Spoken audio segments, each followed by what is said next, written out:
Let's talk about some actual sport. Martin Lipton, football writer, good morning to you. Hello, how are we? Flying it, and really enjoyed the game last night. I wasn't sure at the end of it though, particularly after the Pep interview, what the true story about Manchester City as of January 2023 is. What's your view on it? I don't think anyone knows, actually. And I think that's the issue. I thought I'd be coming here to talk about how desperate Spurs were, and I think we'll get onto that later. We will. Clearly, there's issues with City internally. I think you look at it and you think that he's never liked any sort of adverse fan reaction. He's shown that in the past. But I think he thinks that one or two of his players are not putting the effort in. And remember that his training method is full on every session. He wants them to buy into his particularly demanding ways. And I think he's looking across that squad and seeing players who don't want to do so. And I think this is the first time since he's been at City that he's had that. Now, he had that towards the end of his period at Bayern Munich, and he shows similar signs of agitation then. It's also possible, it struck me during that piece, that he is rarely as giving, let's call it, and as emotional almost as he was in that piece. Is he overstating his case to a degree just to try and get a reaction from the players, or do you think he actually believes, because I mean some of the stuff here, if people have missed it, if we don't show more guts we're going to get caught sooner or later. I don't recognise my team, and Arsenal have the fire. They have the fire. Was he overstating his case? It looks as though it's an effort to get some sort of reaction, certainly to spark something from them. Maybe it's to try and get reaction from the board to give him some more money and buy a couple of players in the last 10 days of the window. I mean, that's always possible. You look at City and you still think they're a fine team, but they aren't as convincing as they have been. And I think that is because they have had to change their way of playing to accommodate Haaland, and he will always score a goal because he's clearly an outstanding goal scorer, an outstanding striker. But it does mean they're playing with 10. And part of the genius of Pep was that he overwhelmed his opponents with ball possession. And you need 11 to do that. And he's never going to be that guy. And on that, because it does strike me that so much commentary this morning is going to be about the interview and less so about the shoddiness of the Ederson pass that led to the first goal, or how get-atable they were through the middle in the lead into the second goal. That possibly those things are real tangible portents to how this title is going to play out. Well, the critical games are those two against Arsenal. Now, one of them is relatively swiftly, the other one's not till April. But City have got to win the first of those to keep the pressure on. They are in the rare position of wanting Manchester United to win at the weekend as well, which I'm sure will be an irony not lost on them. There's no question Arsenal have been the best team in the league this year by as many points as the table tells you. They've been excellent. They've only lost the one game, and they shouldn't have lost that. If they'd kept their heads, they'd have probably beaten United at Old Trafford. So City are in a genuine fight. It's not an unwinnable fight as the one they left themselves with against Liverpool 3 seasons ago. And they know that they've hauled teams back in the past. But they will need half a season where they drop maybe 6 points, including 2 games against Arsenal. Well, that's a big call, particularly when you've got Champions League, which, as we know, is the prime target of the club. And at the moment, I think that not just the bookies, but I think that anyone would look at it and think, actually, this is Arsenal's title to lose. So for City to overcome that, they've really got to shape up. And I think they showed a laxity in the first half in particular. And against a less flaky team than Spurs, they'd have lost that match. You're on with us every second or third week, Martin, and we ask you this question every time you're on, I'm pretty sure. And it seemed unthinkable that we'd be asking this question this morning at half-time in the game last night. But the future of Antonio Conte seems like a reasonable question to ask this morning. I can't see any way in that he's at the club next season. Right. At the moment, for a variety of reasons. And I think actually, and I had not thought of this before, but he gave a real indication of the primary reason in his press conference before the game. And it's nothing to do with his relationship with the board or the players or transfers or any of that. I think he fears that he's getting old. He's had a number of close friends and family die. And he's reassessing his life and asking himself, do I really want to be away from home any longer? And I think the answer is no. As in, it's as simple as that. It's a perfectly normal, natural human reaction. For legitimate reasons, he's almost sort of checked out a bit. I don't think he wants to leave now. He's a professional and he has a job to do and he'll see it through. But I don't think his heart's in it at the moment because he feels he's let people down by being away almost, and he wants to go home and he wants to go back to Italy and he wants to see his family and his kids and his extended family, and he can't do that if he's in London. It is those I mean, Luca Vialli, I suppose, is the most recent of them, Martin, that you mentioned, and Giampiero Ventroni, the fitness coach, and Mihailovic as well, who he got on with very well over the years. They must have all just triggered something in Conte's mind, and you can kind of sense it, as you say, from his interviews, that he certainly is thinking about life beyond football. That doesn't mean he's going to retire. I don't think he will. I think it's too much in him to go to walk away from the game. But he could go back to Juventus or Inter or Milan or Napoli, or obviously not Napoli the way they're going. He could go back to Italy and get a job like that and still be at home, still be close to people. And I think it's, as you get older, sadly I know this as I'm getting older, you do start to think about your own mortality a bit more. When you're a kid, you're never going to die. When you get older, you know you're going to die. And the question is when you're going to die, and you start to wonder, what have I done with my life? And you start to reassess yourself and your relationships with people, particularly family.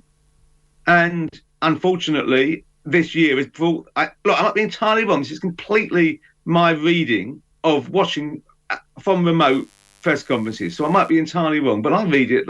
I just get the sense of this is a human reaction, and he thinks he has to leave.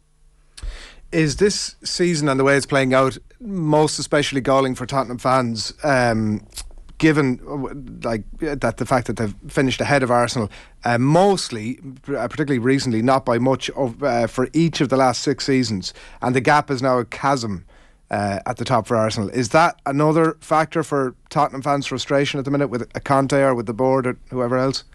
I think it's heightened all of the frustration, disappointment. They look at the table. If Spurs had been 5th with Arsenal 4th and 4 points ahead, it wouldn't have felt so bad. It would have felt bad. It wouldn't have felt so bad. The fact that Arsenal are 14 points clear and going to probably end up being 30 points clear of Spurs, the way it's going, doesn't help. Spurs are going to be playing, if they're lucky, and I'm not sure they will at the moment, if they're lucky, they'll be playing Europa League or Conference League next season, unless something remarkable happens over the next 4 months, which I really can't see.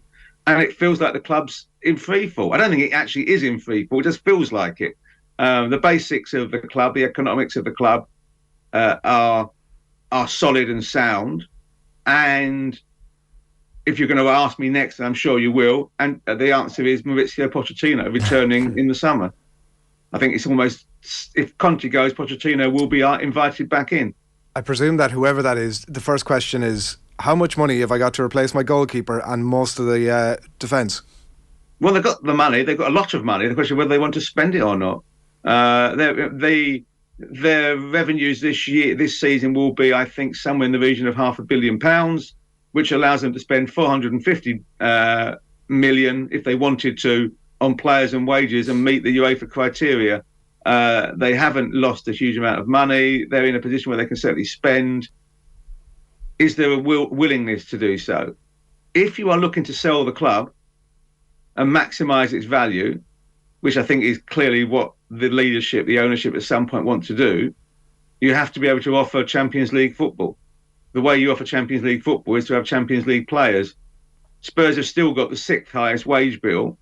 They've got to try and make that nearer the 5th highest wage bill to give themselves a realistic long-term, time and time again chance. And, of course, there's going to be a 7th contender for those places, who already is a 7th contender for those places in Newcastle. So it's going to get harder, not easier. Will Pochettino want to come back, Martin, do you think? Yes. Unfinished business. I think at the time, I took the view that they would have been better just giving him a sabbatical and say, come back in August, rather than sacking him. The relationship between Pochettino and Levy was very, very strong. You've got to remember that. They used to go on holiday together, whitewater rafting, things like that. They were together for a long time. They disagreed on things, but a lot of it was about the finances of the new stadium, that Levy felt he couldn't give all the money Pochettino wanted. In fact, one famous summer, none of the money that Pochettino wanted because of the rebuild cost. That's no longer an issue. But also, Pochettino bought into it to a degree. What he wanted to do was get rid of some players to allow him to spend the money from their sales. That included, at the time, Alderweireld and others. And they couldn't find a buyer. So he wasn't completely opposed to the policy. He just felt that it needed to be better worked out. On a personal level, I think there's still a pretty strong relationship. I don't think there's any hint of animosity. And if he's got unfinished business, Levy will think, also, it's a manager I know I can deal with. Mm. Will there be an overhaul of the squad if Pochettino was to... You look even last night at the performance and performances recently. Heung-min Son is a man who's bang out of form. Ivan Perisic last night given a torrid time by Riyad Mahrez. There's players all over the pitch that, look, they're individually speaking not playing well, which you can't really give Conte the blame for all of it. Yeah, I mean, but at half-time you wouldn't have said that, would you? No, fair point. You might say it about Son, but you wouldn't have. You said, oh, Bentancur's made such a difference, and Kulusevski being back, and look, Spurs, they're all right. They've got Kane, look at that, and even Emerson Royal, And then you see the second, I think, this is an absolute shower of rubbish. What the hell are they doing on the pitch? Football can be a bit like that. Look, I think it's no doubt Son's having a terrible season. Awful. I mean, he's a shadow of the player he was for whatever reason, and he could really do is spend the next month playing 15 minutes here and there off the bench and try and galvanise him that way. To be fair to Perisic, he's been one of the better performers this season. He had a poor game yesterday in the second half, but that's because he wasn't given any cover. There are lots of others who I get rid of before Perisic. I mean, Spurs haven't got really, apart from Romero, a proper defender at the back and the centre half. The right wing back's not good enough. None of them, unfortunately. Let's be honest. I mean, even Doherty's had an improvement. He's not an international class, world class, which is what Tottenham want or need. Right wing back. They haven't got a playmaker in the squad. Yeah, it needs to be overhauled. Too many of those players were there in the first few, certainly still there when Pochettino left. And quite a few of them were there virtually when he started, and that's ludicrous. Talk to us a little bit about Arsenal United, Martin, if you will, before we wrap up. It's brilliant, I feel, to have this rivalry back to the point where they're both at the peak of their game. Both, I mean, you could extend the courtesy to United challenging for the title. Yeah, I mean, I think the Casemiro absence could be critical because he's been a pivotal part of United in recent weeks, and the frustration of conceding that goal against Palace, it will work either way. It'll either galvanise them, really make them up to get the win, or it will be just a bit too far. Arsenal are flying, and they are an outstanding side at the moment. Saka, Odegaard, excellent. And Nketiah's movement, if not his goals, and again, Gabriel Jesus didn't score goals, so it is his movement, has made up for the loss of Gabriel Jesus. They've been incredibly fortunate. Every game 10 players play. If they stay fit, if they keep that fitness up, they win the league. But can they do that? That's the big question. But on the weekend, United need to win. A draw is just about acceptable for Arsenal, but Arsenal want to win. And I think that at the moment, you put Arsenal as pretty 60-40 favourites to do so. You're right about Casemiro. It's such a shame he's not there, because I think it would have been a far different game and a tighter game, and if Arsenal win, everybody will point to that. They've eventually made a signing, Martin. It's not quite the man they set out to get, but Leandro Trossard joins, fees of around 26 million, rising to that at some point or another. Is this a squad bolstering, or is there room for this guy in the first 11? I think when they played Chelsea and beat them, I said they needed to make a few changes in January. I think they needed a striker, they needed a right side option, because if they got an injury on the left, Saka could switch, but someone who could at least give them that option up front, and they could have just done with a central midfielder in case Partey gets injured. So this is one of those three. Trossard is good enough to start, no question. Whether he will start is another issue. I'm not sure he will be in the first 11, but there'll be games when he starts. He's already proven this season, over a number of seasons actually, for Brighton and for Belgium, that he's a quality act. It's a very good signing, and it improves them in terms of their depth straight away. They'll be delighted with that, and rightly so. I think there'll be no issues in terms of the atmosphere on Sunday at the Emirates, Martin, for sure. Like, not to take it back to Pep's comments, but when he's talking about fans and fans getting involved in club games, I saw a number of City fans last night on Twitter kind of pointing to ticket prices and how, for many people they can fly to Germany and go to a game for the same price as walk across the road in London to a Premier League match. Is that an issue for a number of clubs at the moment, that atmospheres are being kind of dictated by the sheer size of the ticket prices at the moment? I think the demographics of football have altered. We're not talking about the working man's ballet anymore, are we? It is no longer something that you can you can't turn up if you want to like I change your mind and go to watch a Premier League game. You've got to buy your tickets in advance, and you've got to pay upwards of 50, 60 quid. In London prices are, I live in London, so I'm used to them. But for most places in the country, London ticket prices are inconceivably astronomical. And even City, who have always been relatively cheap compared to a number of clubs, it feels expensive. We're in a cost of living crisis. People are going to pick and choose their games. They can't afford season tickets, a lot of people, in a way that once upon a time they could have done. And therefore it does mean more tourists, if you want to call them that, who just want to have the atmosphere of the ground for one game because of the Premier League's global appeal, are going to be inside because they can afford it. It's part of their holiday. Their trip is to go to a Premier League game, and they don't really care who wins. That's just the nature of the success of the Premier League can be in some regards a failing. So I think there is some merit in the argument, but there's also a lot of City fans who booed because they were just hacked off at the way they play, because they could see the title slipping away. And some of them thought Guardiola's comments on Saturday after the Manchester derby were in basically throwing in the towel in the Premier League.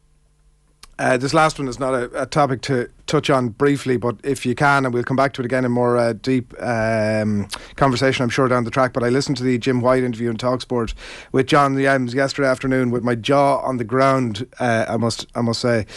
Former Crawley manager, banned from football until 2024 after found guilty of racist abuse. It's incredible how this has played out. It has felt to me like a conversation that should never have been in the first place, but certainly of decades old.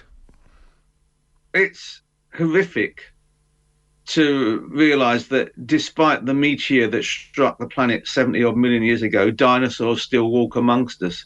And Yems's cultural attitudes, his, let's be honest, racism, no question about it, whatever the panel said, has no place in society, let alone within football.